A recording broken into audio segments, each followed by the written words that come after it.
ఏ రోజు చందనోత్సవం జరుగుతుంది, ఏ రోజు వైకుంఠ ఏకాదశి వస్తుంది అన్నది ప్రభుత్వానికి తెలియదా అని అడుగుతా ఉన్నా. ఎప్పుడు జరుగుతుందో తెలుసు. ఆ జరిగే రోజున లక్షల మంది భక్తులు వస్తారు అన్న సంగతి కూడా తెలుసు. తెలిసినా కూడా కేవలం నిర్లక్ష్య వైఖరితో అనేక మంది ప్రాణాలను బలికొన్నారు. వైకుంఠ ఏకాదశి నాడు తిరుపతిలో 6 మందిని ఇలాగే నిర్లక్ష్యం చేసి పొట్టలు పెట్టుకున్నారు. అప్పుడు కూడా అంతే. చంద్రబాబు నాయుడు గారు కుప్పం పర్యటన ఉంది అని చెప్పి పోలీసులందరినీ కూడా కుప్పంకు పంపించారు. అందరినీ కూడా పార్కుల్లో పెట్టి రకరకాల ఏరియాలలో పెట్టి సడన్ గా ఒక్కసారి గేట్లు ఎత్తేసి సెక్యూరిటీ అరేంజ్మెంట్స్ లేవు కాబట్టి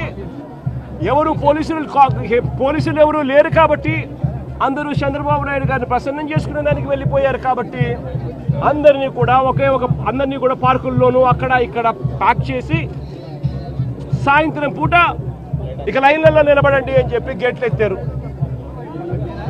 తిరుపతిలో జరిగిన తోపులాటలో 6 మంది మరణించడం జరిగింది.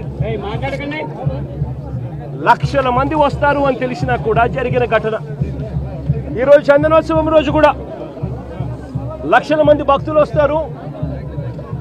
ఈరోజు అప్పన్న స్వామి నిజ రూపంలో దర్శించుకోవచ్చు అప్పన్న స్వామిని అని లక్షల మంది భక్తులు ఈరోజు వస్తారు అని తెలిసినా కూడా దారుణమైన అరేంజ్మెంట్స్.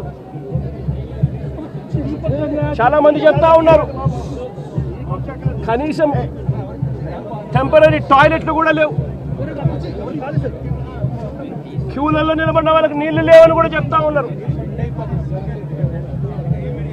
ఘటన జరిగిన స్థలాన్ని ఒకసారి చూస్తే